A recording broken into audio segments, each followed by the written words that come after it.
আসসালামু আলাইকুম। আজ আমি পড়তে চলেছি আমিত্ব ভালোবাসি তোকে পর্ব ১। লেখনীতে সালমা চৌধুরী, ভয়েসে আমি মাম্পি চৌধুরী। ৭ বছর পর বাড়ি ফিরছে খান বংশের বড় ছেলে সাজ্জাদুল খান আবির। বাড়ি ফিরছে বললে ভুল হবে, বিদেশ থেকে দেশে ফিরছে আবির। এই ৭ বছরে খান বাড়িতে ঘটে গেছে অনেক ঘটনা, যার সাথে সশরীরে যুক্ত নেই আবির, তবে আত্মিকভাবে প্রতিটা ঘটনায় জড়িয়ে আছে সে। আবিরের বাবা চাচা ৩ জন। আবিরের বাবা সবার বড়, নাম আলী আহমেদ খান। তানবীরের বাবা মেজ, নাম মোজাম্মেল খান। ছোট চাচুর নাম ইকবাল খান। আবির তার বাবা মায়ের একমাত্র ছেলে। মেজ চাচা মানে মোজাম্মেল খানের এক ছেলে এক মেয়ে।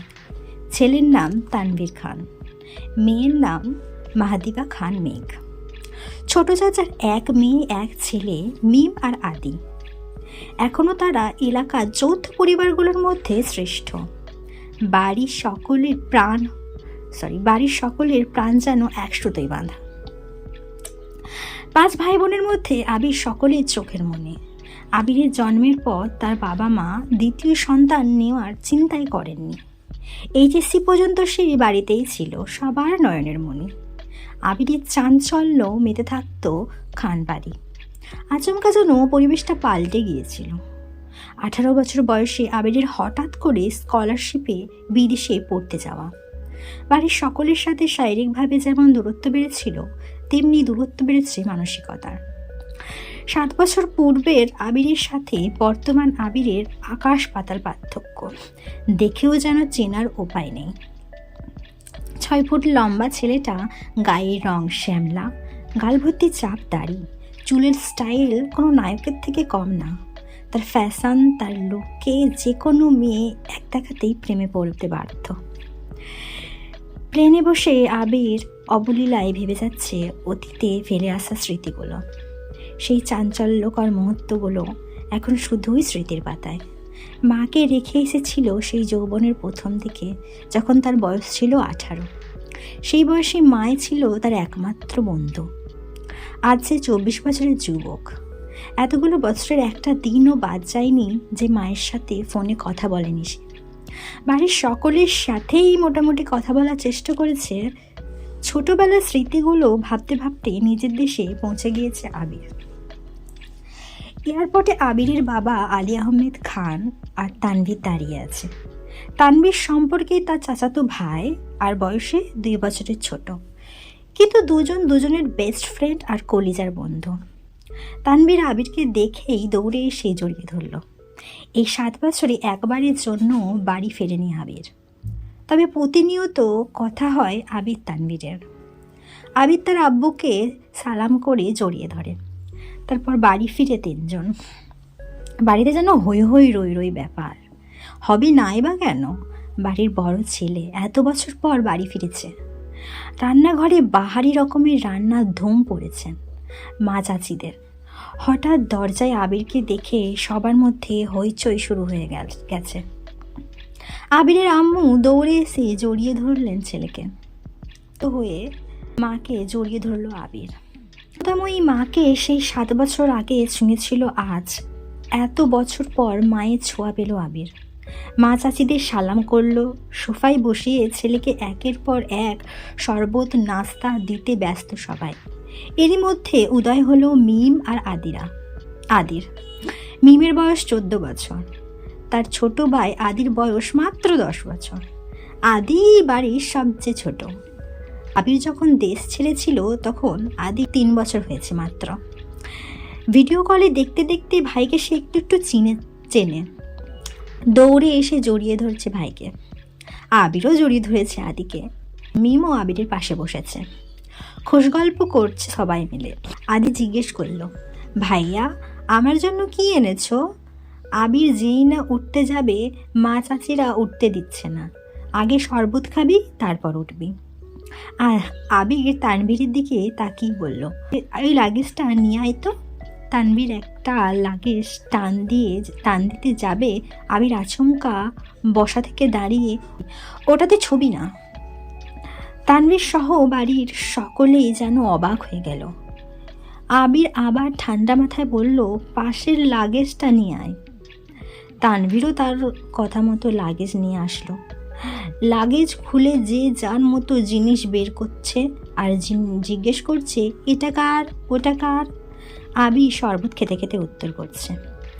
আদির জন্য বিদেশি নামি দামি খেলনা, মিমের জন্য ড্রেস, কসমেটিক্স বক্স, মাকাকিদের জন্য অনেক গিফট, তানভীরের জন্য মোবাইল, একটা ল্যাপটপ, অন্যান্য গিফট, আলাদা আলাদা আর একটা ল্যাপটপ আছে। মিম জিজ্ঞেস করছে, ভাইয়া ওই ল্যাপটপটা কি তোমার? আবির উত্তর দেয়, না, ওটা মেঘের। মেঘের মা হালিমা খান জিজ্ঞেস করলেন, মেঘের ল্যাপটপ কি দরকার বাবা? আবির, ওর তো এইচএসসি পরীক্ষা শেষ, সামনে অ্যাডমিশন টেস্ট আছে, অনেক কিছু জানার বা পড়ার দরকার আছে। মোবাইল দেখে পড়ার থেকে ল্যাপটপে সুবিধা হবে, তাই নিয়ে আসলাম। মিম, আমার জন্যও নিয়ে আসতা একটা। আবির অবলীলায় হেসে উত্তর দেয়, তোর 18 বছর বয়স হলে তোকেও কিনে দেব, চিন্তা করিস না। মিম খুশিতে গদগদ হয়ে বলে, ধন্যবাদ ভাইয়া। বাড়ির হইচই শুনে ঘর থেকে বের হলেন ছোট চাচা ইকবাল খান। আবির চাচ্চুকে দেখেই সালাম করতে যায়। চাচ্চু বাধা দিয়ে জড়িয়ে ধরেন ভাতিজাকে। ইকবাল খান বাড়ির সকলের দিকে এক পলক তাকিয়ে নরম সুরে বললেন, এতদিনে এই বাড়িটা পরিপূর্ণ হলো। ইকবাল খানের জন্য আনা উপহার আবির নিজের হাতেই চাচ্চুকে দিল। বাকিদের জিনিসগুলো একটা একটা করে দিল আবির। মেজ চাচ্চু মানে মোজাম্মেল খান বাসায় নেই, তাই ওনার জন্য আনা গিফট যত্ন করে রেখে দিল আবির।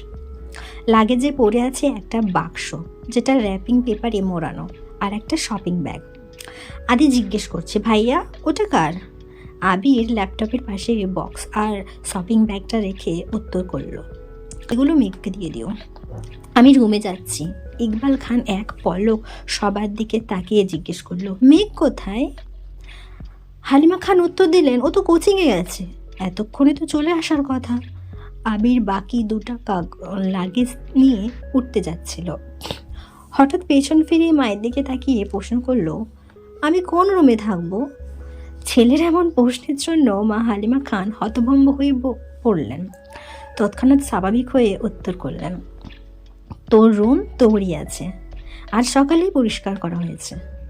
আবির কোনো কথা না বলে দুই লাগেজ নিয়ে উঠতে গেলে তানভীর এগিয়ে আসে, আমায় দাও, আমি নিয়ে যাচ্ছি। আবির একটা লাগেজ তানভীরের দিকে এগিয়ে দেয়। একটা লাগেজ সযত্নে নিয়ে সিঁড়ি দিয়ে উঠতে থাকে। ততক্ষণে দরজায় এসে উপস্থিত হয় এই বাড়ির বড় মেয়ে মাহদিবা খান মেঘ। মিম মেঘকে দেখে দৌড়ে এসে বলে, আপু আপু, আবির ভাইয়া এসেছে। মেঘ সিঁড়ির দিকে তাকায়, লম্বা স্বাস্থ্যবান সুপুরুষ, দেহি একজন হাতে লাগেজ নিয়ে সিঁড়ি দিয়ে উঠছে, শুধু পেছনটা দেখা যাচ্ছে। মেঘ ভেতরে ঢুকে সবার হাতে গিফট দেখে এদিক সেদিক তাকায়। ততক্ষণে আবির নিজের রুমে চলে গিয়েছে। মেঘের মা হালিমা খান মেয়ের দিকে এগিয়ে এসে, তোর জন্য গিফট এনেছে। মেঘ তাকিয়ে বলে, কি গিফট? সোফায় রাখা ল্যাপটপের দিকে চোখ পড়ে মেঘের, ছুটে যায় ল্যাপটপের কাছে, এটা কি আমার? মিম, হ্যাঁ আবু, এটা তোমার, বক্সটার শপিং ব্যাগটাও তোমার। ল্যাপটপটা ঘুরিয়ে ফিরিয়ে দেখছে মেঘ, যেন আকাশ কুসুম কিছু পেয়ে গেছে। তারপর শপিং ব্যাগটা একটু খুলে দেখলো, দুটো ড্রেস মনে হচ্ছে। সে ল্যাপটপ আর বক্সগুলো নিয়ে রুমের দিকে চলে যায়। Thank you. আমি পর্ব করেই পাঠ করব, কারণ অনেকের পর্ব করে পাঠ করলে সুবিধা হয়। তো পরবর্তী পাঠ নিয়ে খুব তাড়াতাড়ি আসবো। আসসালামু আলাইকুম। আমি তো ভালোবাসি তোকে পর্ব 2, লেখনীতে সালমা চৌধুরী, ভয়েসে আমি মাম্পি চৌধুরী। এত বছর পর নিজের রুমটা আশ্চর্যজম্বিত নয়নে দেখছে আবির। সেই পরিচিত ঘ্রাণ, যেখানে সে নিজের জীবনের 12টা বছর কাটিয়েছিল, যে রুমটা ছিল তার একান্ত ব্যক্তিগত, আজও তাই আছে। একটা জিনিসও এদিক সেদিক হতে দেননি আবিরের মা মালিহা খান। এমনকি রুমে বছরের পর বছর তালা দিয়ে রেখেছেন তিনি। যখনই ছেলের কথা মনে হতো, ছেলের রুমে এসে নীরবে কেঁদে যেতেন, যেন কেউ বুঝতে না পারে। আবির রুমে ঢুকে লাগেজ খুলে নিজের পরনের টি শার্ট হাতে শাওয়ার নিতে চলে যায়। শাওয়ার শেষ করে বের হলেন একটা কফি কালার টি শার্ট আর একটা ট্রাউজার পরে, হাতে টাওয়াল নিয়ে মাথার চুল মুছতে মুছতে। খাটে বসে আছে তানভীর, লাগেজ নিয়ে এসে রুমেই বসে আছে সে। তানভীরকে দেখে আবির জিজ্ঞেস করছেন, কি হলো, কিছু বলবি? তানভীর মুচকি হেসে জিজ্ঞেস করছে, আচ্ছা ভাইয়া, ওই লাগেজটা ধরতে দিলে না কেন? কি আছে ওটাতে? আবিরের চক্ষুদ্বয়ে উদ্বেগ স্পষ্ট, চোয়াল শক্ত করে উত্তর দিল, ওইটাতে আমার পার্সোনাল কিছু জিনিস আছে। তানভীর হাসতে হাসতে উত্তর দেয়, সেই পার্সোনাল জিনিসগুলো দেখতে চাচ্ছে আমার অবুঝ মন, কি করব বলো? স্বভাবসুলভ গম্ভীর কণ্ঠে উত্তর দিল আবির, কাউকে দেখানোর জিনিস আশা করি পার্সোনাল হবে না। তানভীর ভাইয়ের আপত্তির স্বর বুঝতে পেরে এই বিষয়ে আর কিছু বলেনি, শুধু জিজ্ঞেস করে, বিকেলে কি বের হবে? আবির উপর নিচ মাথা নেড়ে হ্যাঁ সূচক সম্মতি জানায়। তানভীর কথা না বাড়িয়ে চুপচাপ বিদায় নেয় রুম থেকে। আবির খাটের এক কোণায় বসে মোবাইল হাতে নিয়ে গুরুত্বপূর্ণ কিছু চেক করতে ব্যস্ত হয়ে পড়ে। মেঘ নিজের রুমে ঢুকে শপিং ব্যাগ খুলে 3টা ড্রেস বের করলো। 3টা জামাই অসাধারণ সুন্দর, 2টো গ্রাউন্ড ড্রেস আর একটা গর্জিয়াস কাজে 3 পিস। ল্যাপটপটাও খুলে দেখে, তার প্রয়োজনীয় সকল অ্যাপ ব্রাউজার অলরেডি ল্যাপটপে সেট করা আছে। মেঘের দৃষ্টি যায় র্যাপিং পেপারে মোড়ানো বক্সের দিকে। র্যাপিং পেপার খুলতেই চোখে পড়ে 3টা উপন্যাসের বই,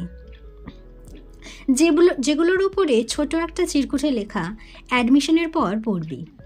তার সাথে একটা ছোট বক্স, যেখানে এক বক্স রঙিন পাথর। মেঘের এই পাথরগুলো ছোটবেলায় খুব পছন্দ ছিল। তার সাথে একটা আইফোন 13 প্রো ম্যাক্স মোবাইলের বক্স। ফোন দেখে মেঘের চক্ষু চড়ক গাছ। অনেকদিন যাবৎ মনের কোণে সুপ্ত ইচ্ছে ছিল একটা আইফোন কেনার, কিন্তু কাউকে বলার মতো সাহস হয়নি তার। এগুলো দেখে খুশিতে গদগদ হয়ে পড়েছে মেঘ। ইন্টার সেকেন্ড ইয়ারে পড়াকালীন মেঘের যখন কলেজ, প্রাইভেট, কোচিং সব মিলিয়ে ব্যস্ততায় দিন কাটছিল, তখন তানভীর তার পুরনো একটা ফোন দিয়েছিল মেঘকে। সিমটাও ছিল তানভীরের। বাসার মানুষের বাইরে শুধু 3-4 জন বান্ধবীর নাম্বার ছিল সেই ফোনে। এমনকি স্যারদেরকেও নাম্বার দিতে নিষেধ করেছিল কড়া ভাষায়। তানভীর বরাবরই বোনের ব্যাপারে খুব সিরিয়াস। ভাইরা বোনকে শাসন করে ঠিক আছে, কিন্তু তানভীর মেঘকে একটু বেশিই শাসনে রেখেছে এত বছর। এইচএসসি পরীক্ষা চলাকালীন সময়ে নিজের মায়ের পেটের ভাই তানভীরকে খুব সাহস করে বলেছিল, ভাইয়া পরীক্ষা শেষ করে আমায় একটা নতুন ফোন কিনে দিবা? অগ্নি দৃষ্টিতে তাকিয়েছিল তানভীর, যেন মস্ত বড় অন্যায় করে ফেলেছে। তারপর মেঘ নতুন ফোনের আশা পুরোপুরি ছেড়ে দিয়েছিল। আজ সে না চাইতেই আইফোন পেয়ে গেছে, ল্যাপটপ পেয়ে গেছে, এ যেন মেঘ না চাইতেই জল। আনমনে ভাবছে, মনে হয় তানভীর ভাইয়া বলেছে ফোন আনতে আর ল্যাপটপ আনতে, না হলে উনি কিভাবে জানবে আমার ফোন নেই। এদিকে 1 ঘন্টা যাবৎ ফোনে মনোযোগ দিয়ে কি যেন কাজ করছে আবির। হঠাৎ আদি দৌড়ে এসে দরজায় দাঁড়ায়। আদি, ভাইয়া তোমায় খেতে ডাকছে। আবির, যা আসছি।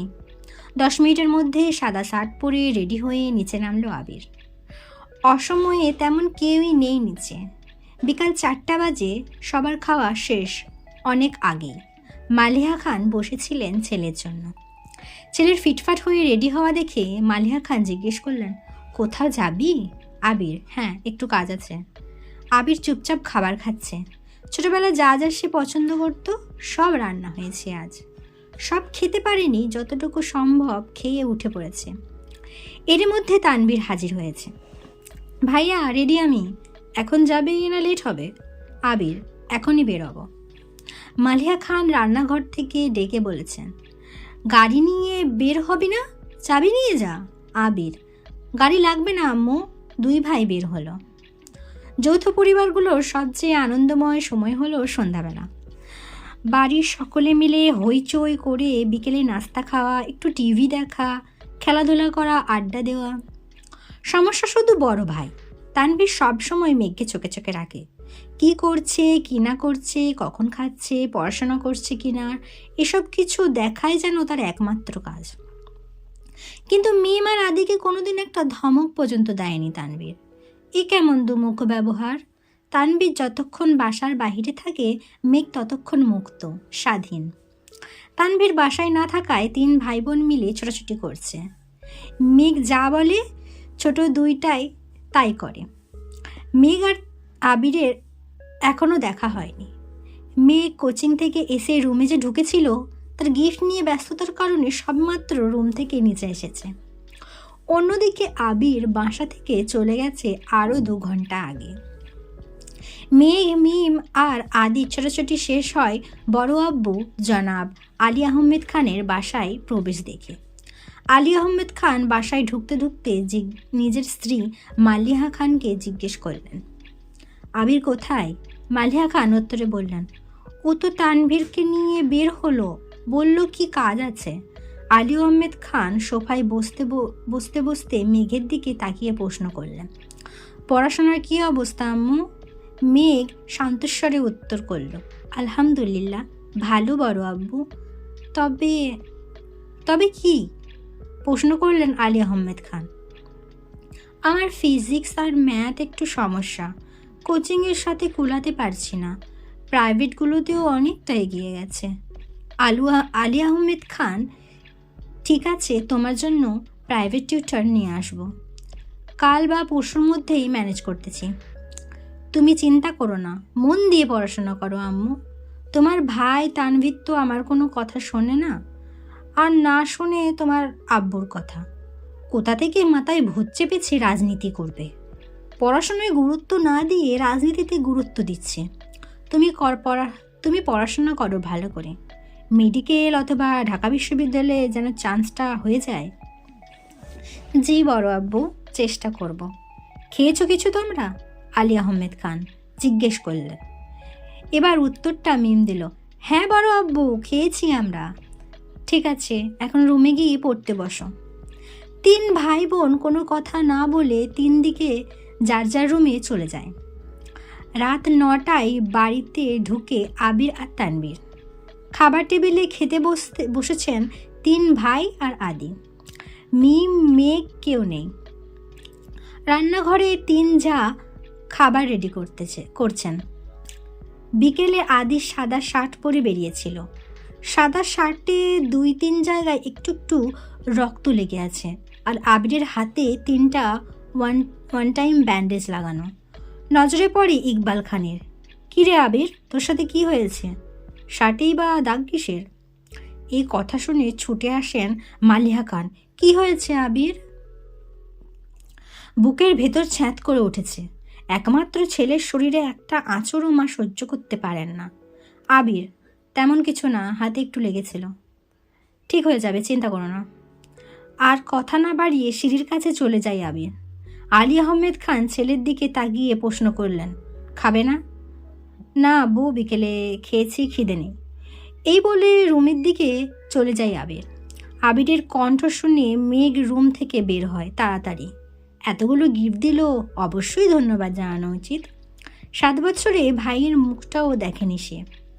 কিন্তু মেঘ রুম থেকে বের হতে হতে আবির রুমে ঢুকে পড়েছে। মেঘের চোখ মুখ নীরবতা। নিচে গিয়ে সবার সাথে খেতে বসে। তানভীরও খেতে বসেছে হাত মুখ ধুয়ে। ইকবাল খান তানভীরের উদ্দেশ্যে বলে, তুই তো ছিলি আবিরের সাথে, কি হয়েছে বল? তানভীর, চাচ্চু, আমি তো ভাইয়ের সাথে বের হয়েছিলাম, কিন্তু পরে আমি পার্টি অফিসে চলে গিয়েছিলাম, তাই সঠিক জানি না। মেঘ যেন কিছুই বুঝতে পারছে না। বাড়িতে এসেছে 7-8 ঘন্টা হয়ে গেছে মানুষটার, অথচ সে এখনও দেখেইনি তাকে। তার মধ্যে আবার কি অঘটন ঘটিয়েও ফেলেছে। সে শুধু চাচ্চু আর ভাইয়ের মুখের দিকে তাকাচ্ছে বারবার। আহমেদ আলী খান গম্ভীর স্বরে তানভীরকে বললেন, সে তো তোমার ভাই, কম বন্ধু বেশি। তাকে বলে, সে তো তোমার ভাই কম বন্ধু বেশি, তাকে বলে দিও কোনো প্রকার মারপিট আর রাজনীতিতে যেন না জড়ায়।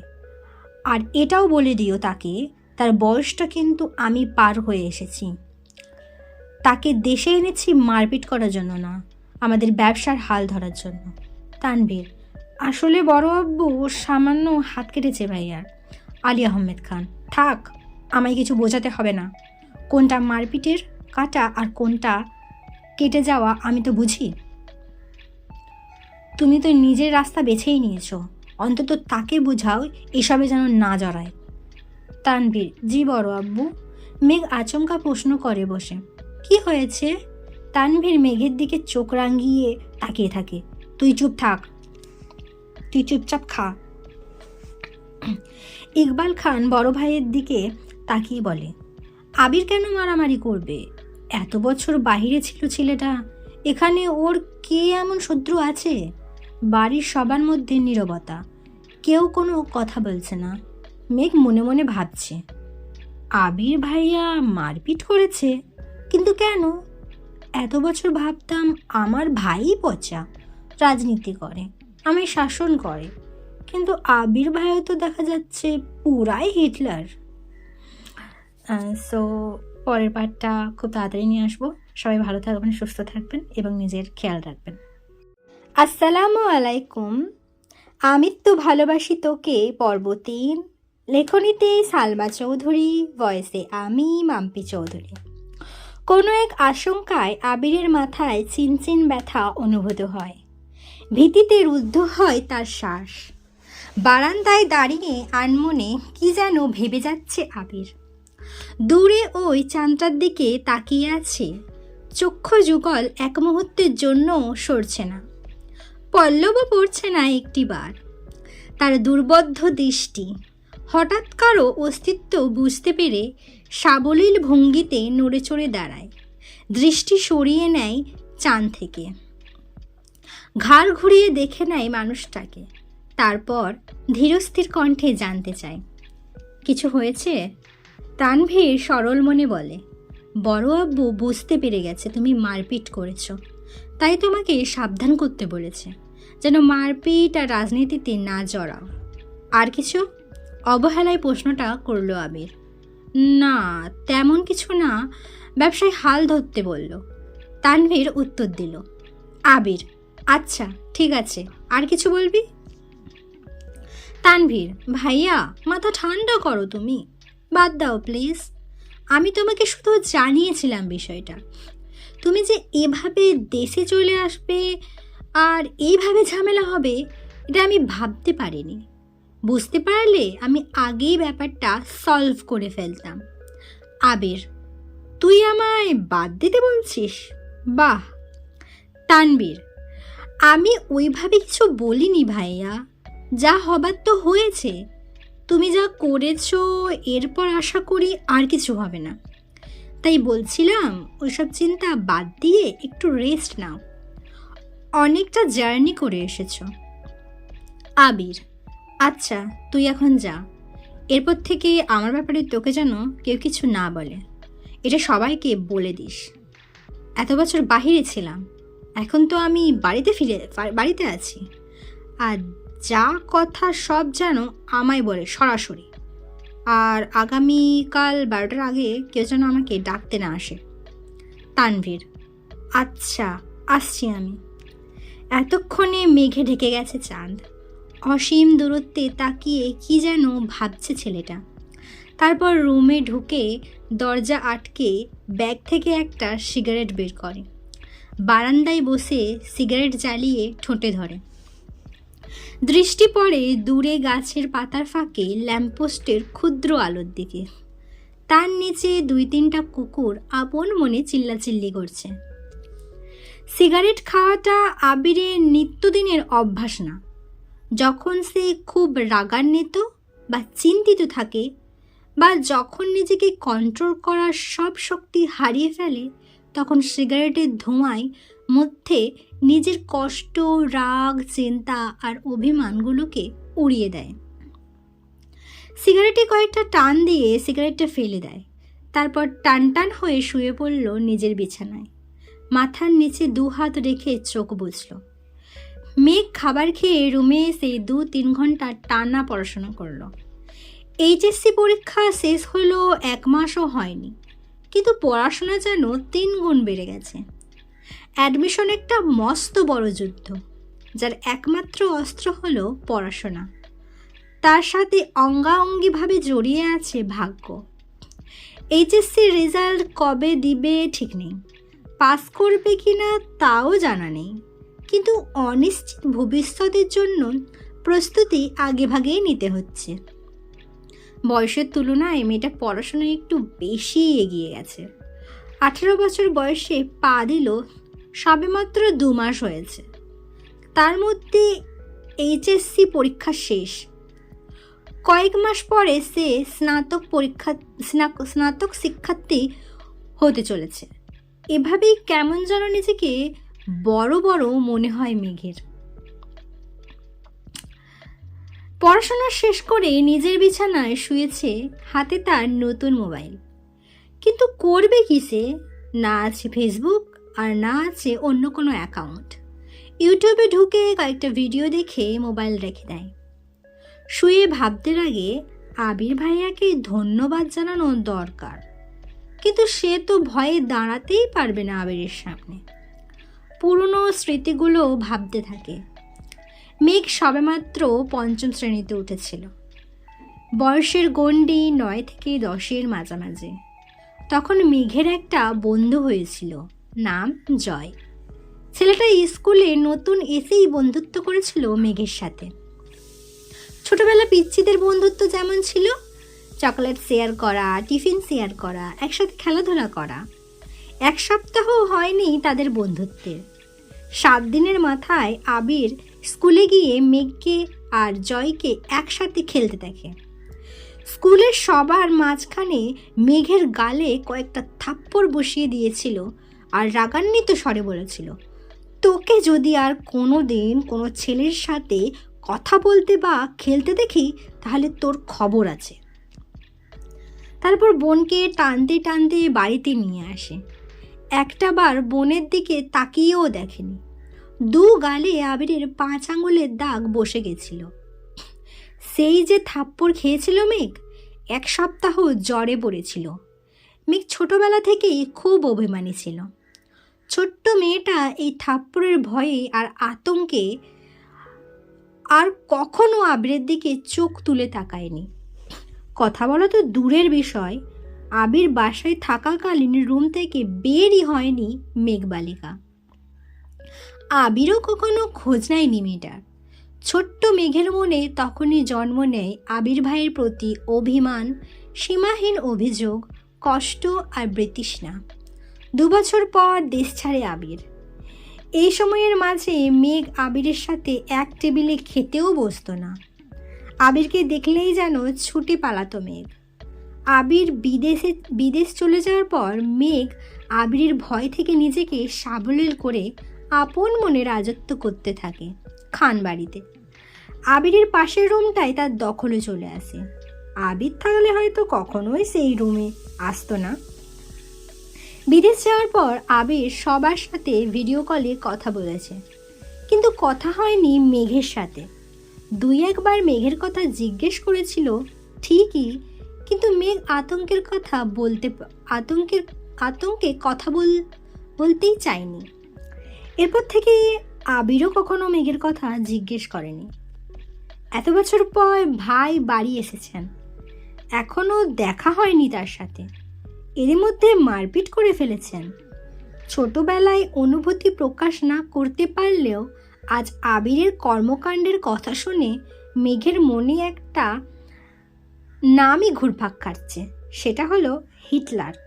হিটলারের সাথে আবিরের কতটা মিল বা বেমিল তা বিবেচনা করার বিন্দু পরিমাণ ইচ্ছে নেই তার। মাথায় একটা চিন্তায় ঘুরছে, ধন্যবাদ জানানো উচিত, কিন্তু সে কি আদেও কথা বলতে পারবে হিটলারের সাথে? এসব ভাবতে ভাবতে ঘুমিয়ে পড়ল সে। ভোরবেলা থেকেই বাড়িতেই রান্নার ধুম পড়ে যায়। 3 ভাই সকাল সকাল খেয়ে অফিসে চলে যায়। মিম আর আদিও স্কুলে চলে যায়। মেঘ ঘুম থেকে উঠে 8টায়। রাত জাগার কারণে সকালে উঠতে পারে না সে। মাঝে মাঝে গোসল করে খেয়ে বের হয়, মাঝে মাঝে এমনিতেই চলে যায়। 10টা থেকে 2টা পর্যন্ত বাহিরে কোচিং, তারপর টিউশন শেষ করে বাড়ি ফিরে ফ্রেশ হয়ে খেয়ে একটু ঘুমায়। বিকেলে একটু হই হুল্লোড় করে, তারপর পড়াশোনা করে। এই তার বর্তমান জীবন। আজও তার ব্যতিক্রম হলো না। খেয়ে কোচিংয়ের উদ্দেশ্যে বেরিয়ে পড়েছে। বাসার গাড়ি তাকে নিয়ে আসে, আবার কল দিলে গিয়ে নিয়ে আসে। ঠিক ঠিক 12টায় ঘর থেকে বের হয় আবির। ধীর গতিতে নিচে আসে। চিন্তিত মুখ দেখে মা মালিহা খান ভীতস্বরে ছেলেকে জিজ্ঞেস করেন, কিছু হয়েছে তোর বাবা?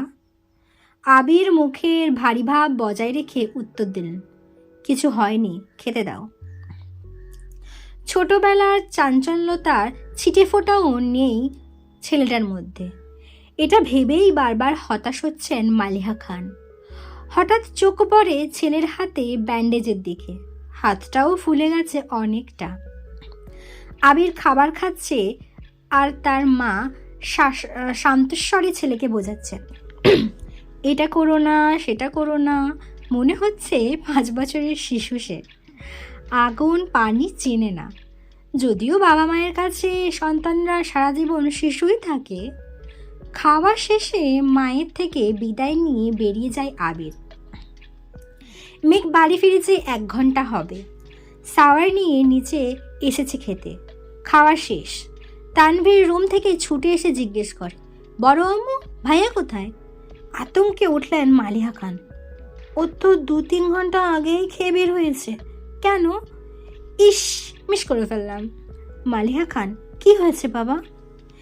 মেঘ নীরবে তাকিয়ে ভাই আর বড় আম্মুর কথোপকথন শুনছে আর বোঝার চেষ্টা করছে ঘটনাটা কি। তানভীর ভাইকে কল দিয়ে জিজ্ঞেস করে, কোথায় আছো? আবির কি যেন বলল, শোনা যায়নি। তানভীরের চোখে মুখে উত্তেজনা স্পষ্ট। বড় আম্মু, আম্মু, কাকিমণি, বাহিরে চলো। কেউ প্রশ্ন করার আগেই তানভীর ছুটে গেল বাহিরে।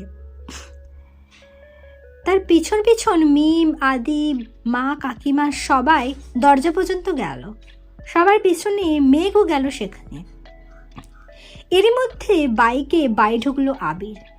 নীল রঙের চকচকে একটা সুন্দর বাইক, হেলমেটটাও নীল। হেলমেট খুলতে খুলতে তাকায় বাড়ির মানুষের দিকে। মেঘ অপলক দৃষ্টিতে তাকিয়ে আছে। সেই কবে দেখেছিল আবিরকে। সেই আবিরের সাথে এই আবিরের চেহারার কোনো মিল নেই। হেলমেট খোলাতে চুলগুলো এলোমেলো হয়ে গেছে আবিরের। চোখে সানগ্লাস, নেভি ব্লু রঙের শার্ট, কালো প্যান্টের সাথে ইন করে পড়েছে।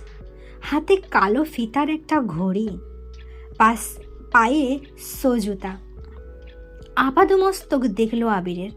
হৃদস্পন্দনের চারুপ্রকোষ্ঠ ছটফট করতে লাগলো মেঘের। আবিরের দিকে বিভর দৃষ্টিতে তাকিয়ে আছে সে। আবির বাড়ির সকলের উদ্দেশ্যে বলল, বাইকটা কিনেছি, কেমন হয়েছে? আবিরের কণ্ঠে মেঘের মনের গভীরে ধাক্কা খায়। এতে হুঁশ ফিরে তার।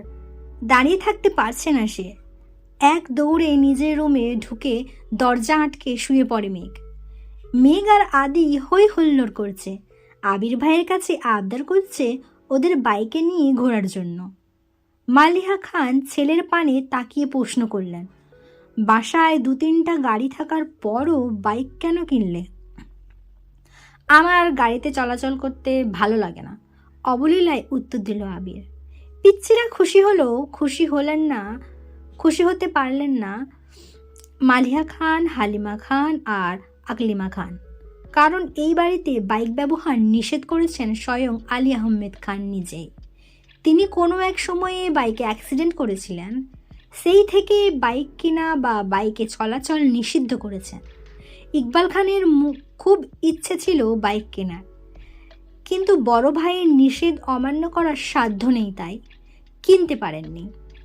তানভীর খুব করে চাইছিল বাইক কিনতে।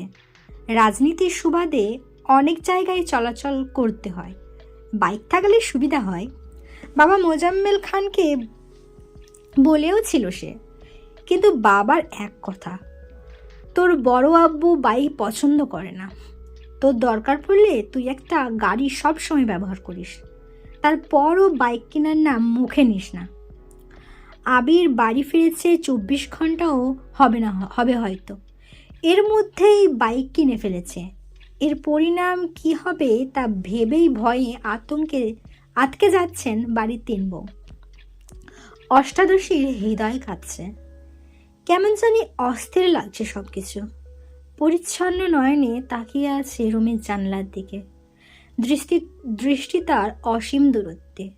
কি জানি কি ভাবলো, কতক্ষণ হঠাৎ ঝলমলিয়ে উঠল মেঘ।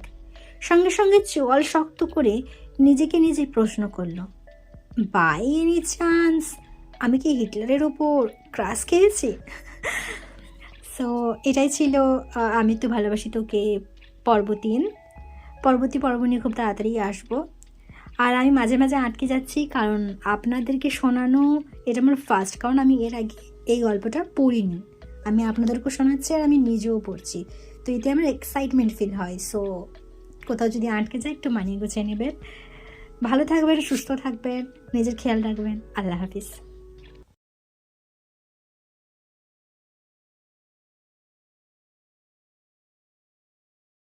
আসসালামু আলাইকুম।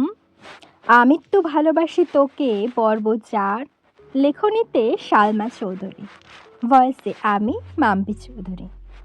শ্বাস ঝেড়ে নিজের মাথায় গাঁটটা মেরে মেঘ বলে, ছি মেঘ ছি, কী সব ভাবছিস তুই? কেউ কি তার চাচাতো ভাইয়ের ওপর ক্রাশ খায়?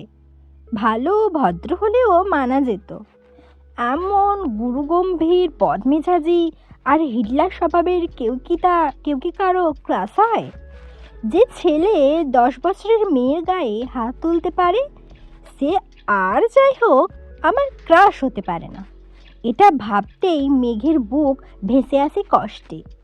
নিজেকে স্বাভাবিক করতে মোবাইল হাতে নিয়ে কল করে মেঘের সবচেয়ে কাছের বান্ধবী বন্যাকে। প্রথম কল দিতেই রিসিভ হয় কল। বন্যা, আসসালামু আলাইকুম, কেমন আছো বেবি? মেঘ, ওয়ালাইকুম আসসালাম, আলহামদুলিল্লাহ ভালো আছি, তুই কেমন আছিস?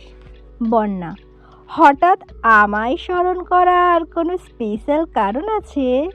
তোর তো আবার ভাঙা ফোন ঠুসঠাস বন্ধ হয়ে যাবে। মেঘ রাগান্বিত স্বরে এক প্রকার হুঙ্কার দিয়ে বলে, তুই আজ কোচিংয়ে আসিসনি কেন? কি যে একটা জিনিস মিস করেছিস। বন্যা, কি মিস করেছি বলে ফেলো বান্ধবী। মেঘ, এখন বললে কি আর সেই ফিলটা পাবি? আজব। বন্যা, আরে বেবি বলো তুমি, কাল শুক্রবার কোচিং বন্ধ, আবার দেখা হবে রবিবারে, ততদিন সহ্য হবে না, বলে ফেলো প্লিজ। মেঘ, আমার হাতে এখন আইফোন 13 প্রো ম্যাক্স। মেঘের কথা বন্যা এক বিন্দুও বিশ্বাস করেনি। হেসে উড়িয়ে দিয়ে বলছে, এখন বল একটু পর 14 প্রো ম্যাক্স কিনতে যাচ্ছিস? যাকে তার ভাই একটা আদা ভাঙা ফোন দিয়েছে ব্যবহারের জন্য, দিনে 100 বার বন্ধ হয়ে যায়, তার হাতে নাকি আইফোন। তুই কি ঘুম থেকে স্বপ্ন দেখে উঠলি নাকি? মেঘের উৎফুল্ল মেজাজ আচমকাই বিগড়ে গেল। অভিমানী স্বরে বলল, কাল আবির ভাই আসছেন বিদেশ থেকে, উনি নিয়ে আসছেন আমার জন্য। বন্যা, তাই বল, না হয় যে ভাই সে তোকে এই জীবনে ফোন কিনে দিত না, তোর বাবা দিতে চাইলেও সে আছাড় মেরে ভেঙে ফেলতো। ওয়েট, এই আবির ভাইটা কে রে, যে তোকে ছোটবেলা মেরেছিল সে? মেঘ মুখ কালো করে উত্তর দিল, হ্যাঁ আমার চাচাতো ভাই।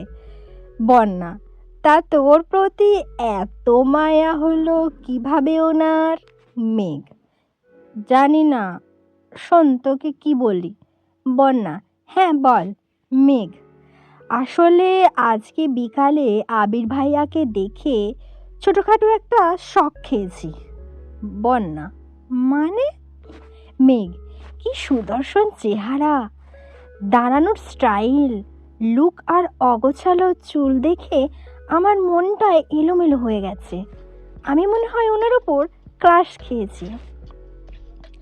মুখ ফুলিয়ে শ্বাস ছেড়ে একটু ধাতস্থ হয়ে গুরুগম্ভীর স্বরে বন্যা বলল, তোর মাথা ঠিক আছে মেঘ? তুই এত বছর যাবৎ বলেছিস এই মানুষটা তোর শৈশব নষ্ট করে দিয়েছে। আজ কৈশোরে পা দিতেই এই মানুষটার উপর ক্রাশ খেয়ে ফেলেছিস। মানুষ রং বদলায়, কারণে অকারণে বদলায়, কথাটা এতদিন শুনেছি, কিন্তু আজ তোকে দেখে মনে হচ্ছে এই কথাটা 100% সত্যি। না হয় যাকে এত বছর শত্রু ভেবে এসেছিস আজকে তার কথা অবলীলায় বলে যাচ্ছিস। বাহ মেঘ, বাহ। মেঘের নীরবতা বুঝতে পেরে বন্যা আবার বলা শুরু করলো, এসব কোনো বিষয় না বেবি, হঠাৎ করে দেখেছিস তো তাই আহামরি সুদর্শন লেগেছে। বিষয়টা মাথা থেকে ঝেড়ে ফেল, দেখবি সব ঠিক হয়ে গেছে। আমরা না দুজনকে কথা দিয়েছিলাম, একজন বিপদে গেলে আর একজন সামলাবো, ভুলে গেলি? স্পষ্ট বোঝা গেল মেঘের বদলে যাওয়া অভিব্যক্তি। সহসা নিজেকে সামলে আচমকা প্রশ্ন করে বসলো, আমি কি দেখতে সুন্দর না? আমি কি কারো ক্রাশ হওয়ার যোগ্য না? মেঘের আকস্মিক প্রশ্নে বন্যা কিছুটা হতভম্ব হলো। এরপর কয়েক মিনিট শুধু হেসেই গেল।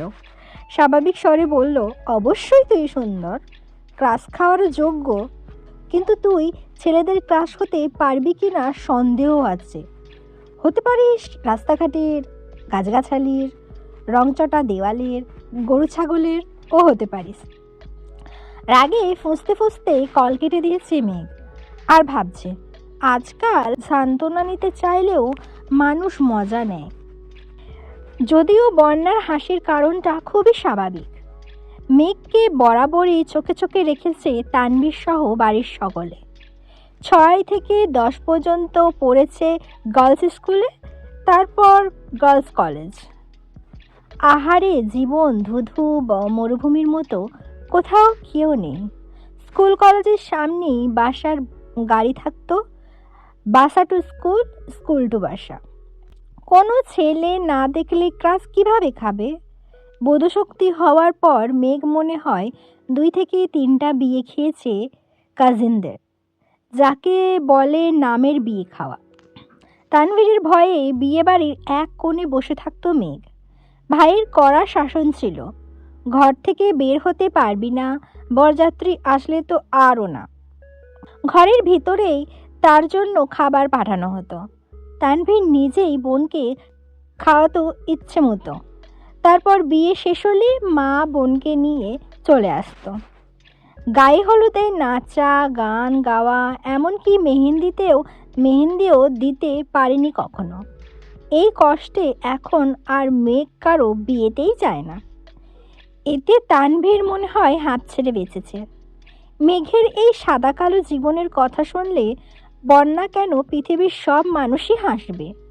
জীবনটা তার তেজপাতা হয়ে গেছে।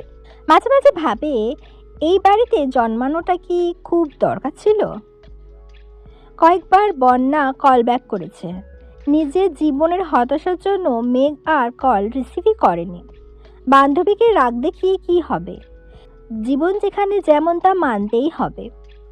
মেঘের বেস্ট ফ্রেন্ড হওয়ায় খেসারত দিতে হচ্ছে বন্যাকেও। মেঘের সাথে সাথে বন্যাকেও চোখে চোখে রাখে তানভীর। কথাই আছে, সঙ্গদোষের লোহা ভাসে। সঙ্গ খারাপ হলে মেঘও খারাপ হবে। তাই সবসময় বন্যার পেছনে লোক রাখিয়ে রাখে। শুধু বন্যায় না, আরও 2জন বান্ধবী আছে মেঘের, একজন পাখি আর একজন মায়া। ওদেরকেও নজরে রাখে তানভীর। বোনকে সব দিক থেকে প্রোটেক্ট করাই যেন তার প্রথম এবং প্রধান কাজ। আবির বিকাল থেকে ঘুমাচ্ছে। সন্ধ্যা 7টায় ঘুম ভাঙে আদির ডাকে। যে আবিরের আব্বু আর মেঘের আব্বু বসে আছেন। আবির বাইক কেনার কথা শুনেই তাড়াতাড়ি চলে এসেছেন অফিস থেকে। আবির ঘুম থেকে উঠে চোখে মুখে পানি দিয়ে টাওয়াল দিয়ে কোনো রকমে মুখটা মুছে তৎক্ষণাৎ রুম থেকে বের হয়। সে তার বাবাকে খুব ভালো করে চিনে ডাকার সঙ্গে সঙ্গে উপস্থিত না হলে বাড়িতে তাণ্ডব শুরু করে দেবেন। আবিরের চোখে মুখে ঘুমের প্রভাব স্পষ্ট। ব্যস্ত পায়ে হাঁটছে সে। আচমকা এলোমেলো পায়ে ছুটে রুম থেকে বের হয় মেঘ। চুলগুলো অগোছালো। আকস্মিক ধাক্কা এড়াতে চটজলদি নিজেকে নিয়ন্ত্রণ করে অগ্নি দৃষ্টিতে তাকায় আবির। তৎক্ষণাৎ মোটা ভুরু যুগল শিথিল হয়ে যায়। অমত্ত চেয়ে রইল সে। এক মুহূর্তের জন্য মস্তিষ্ক থমকে আছে আবিরের। দৃষ্টি তার প্রখর। আচমকা হাঁটা থামাতে শ্বাস ভারী হয় আবিরের। কালো জামা পরিহিতা এক ললনার দিকে দৃষ্টি পড়ে। আপাদ মস্তক দেখল একবার। কালো জামাতে যাকে অপ্সরার ন্যায় লাগছে। এলোমেলো চুলগুলো তার কোমর ছাড়িয়েছে। চুল দেখে মনে হয় জীবনানন্দ দাশের বনলতাকে উদ্দেশ্য করে লেখা। চুল তার কবেকার অন্ধ, কার বিদিশার নেশা। তো গতি থামাতে গিয়ে মেঘের ছোট দেহ কম্পিত হয়। দৃষ্টি পড়ে 6 ফুট লম্বা মানুষটার বুকে। মেঘ মুখ তুলে তাকায় সেই মানুষটার চেহারার পানে। আবিরের চোখের দিকে বিস্ময়াভিভূত নয়নে তাকিয়ে থাকে মেঘ। পলকও পড়ছে না একটিবার।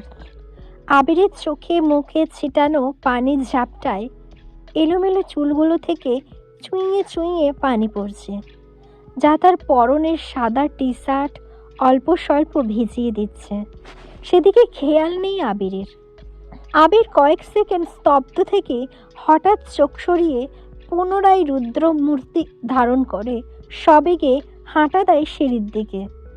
পেছন থেকে অষ্টাদশীর কোমল কণ্ঠে ডাক শুনে থমকে দাঁড়ায় আবির। তবে পেছনে তাকানোর প্রয়োজন মনে করেনি সে। মেঘ ভয়াত্ম কণ্ঠে বলে, থ্যাংক ইউ আবির ভাই।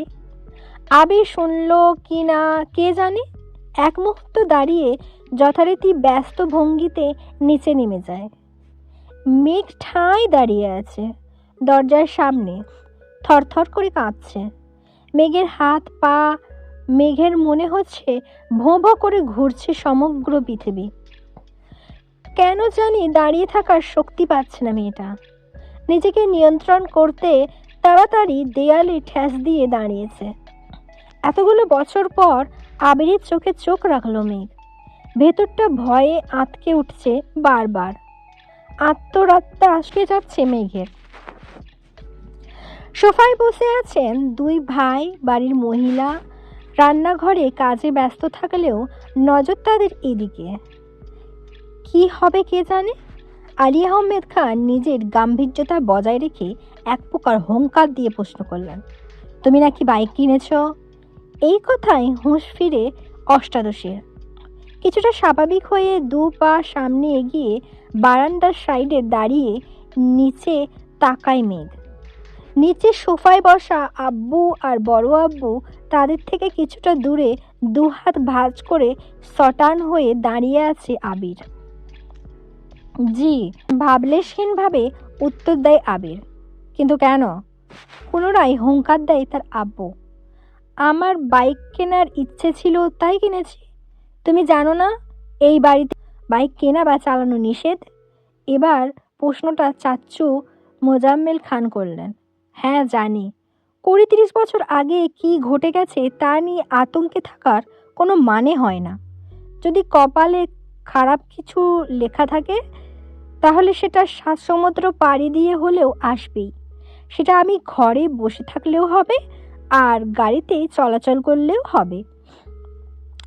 তোমরা 2 ভাই কি নিজেদের মর্জি মতোই চলবে? আলী আহমেদ খান রাগান্বিত স্বরে প্রশ্ন করলেন।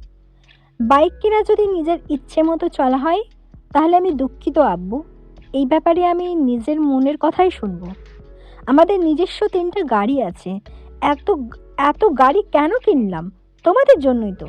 মোজাম্মেল খান কোমল স্বরে বললেন, গাড়িতে চলাচল আপনাদের ইচ্ছে তাই আপনারা গাড়ি কিনেছেন। আমার গাড়িতে চলাচল করতে ভালো লাগে না, তাই আমি বাইক কিনেছি। এটা নিয়ে এত কথা বাড়ানোর কি আছে চাচ্চু? তোমাদের বাইক সম্পর্কিত জেরা শেষ হলে আমার তোমাদেরকে একটা গুরুত্বপূর্ণ কথা বলা আছে। আবির আব্বুর দিকে তাকিয়ে কথাগুলো বলল। এতক্ষণ বাড়ির মহিলা রান্নাঘরে থাকলেও এবার আর থাকতে পারলেন না। এক ছুটে সবাই ড্রয়িং রুমে চলে এসেছেন। মেঘ তীক্ষ্ণ দৃষ্টিতে তাকিয়ে আছে আবিরের দিকে। এই বাড়িতে এত বছরে কাউকে গলা উঁচু করে মুখের ওপর কথা বলতে শোনেনি সে। তানভীর ভাইয়া যত মেজাজ দেখিয়েছে সব মেঘের ওপর। বড় আব্বু বা নিজের আব্বুর মুখের ওপর কথা বলার সাহস হয়নি তার। আবির ভাই 2 দিন হলো এসেছে, আজই বাবার মুখের ওপর নিজের মর্জি শোনাচ্ছে। এখন মেঘের মনে হচ্ছে উনি হিটলারের থেকেও বড় মাপের কিছু। মনোযোগ দিয়ে বাকি কথা শোনার চেষ্টা করছে মেঘ। আবির, আব্বু, চাচ্চু, আমি অনেক দিন যাবৎ চিন্তা ভাবনা করেছি নিজে একটা কোম্পানি শুরু করার। তোমরা অনুমতি দিলে কাজ শুরু করব। মোজাম্মেল খান ও আলী আহমেদ খান দুজনেই মাথায় যেন আকাশ ভেঙে পড়েছে। এত বছর ছেলেকে বাহিরে রেখে পড়াশোনা করিয়েছেন, দেশে এসে নিজের ব্যবসার হাল ধরবে। দেশে পা দিতেই নিজে কোম্পানি খোলার চিন্তা ভাবনা করছে ছেলে।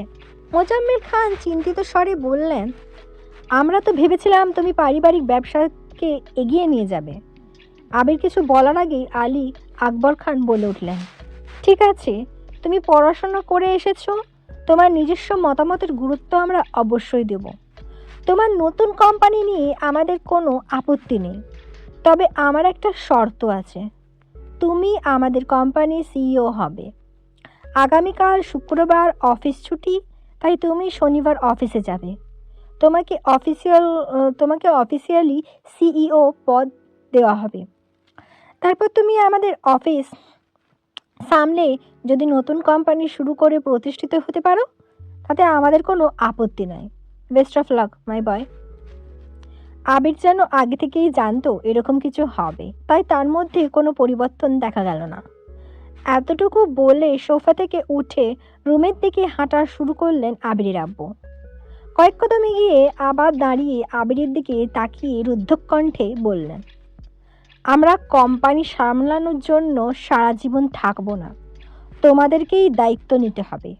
তুমি না পারলে তোমার প্রাণপ্রিয় ভাই তানভীরকে বলো রাজনীতি ছেড়ে ব্যবসায় আসতে, তারপর তুমি তোমার মতো নিজে কোম্পানি খুলতে পারো। আবির চোয়াল শক্ত করে আবার বাবার দিকে তাকিয়ে বলে উঠল, তানভীর রাজনীতিই করবে, ওর মাথায় ব্যবসা ঢোকানোর কোনো দরকার নেই। শনিবারই অফিসে আসবো আমি একাই সব দিক সামলাতে পারবো।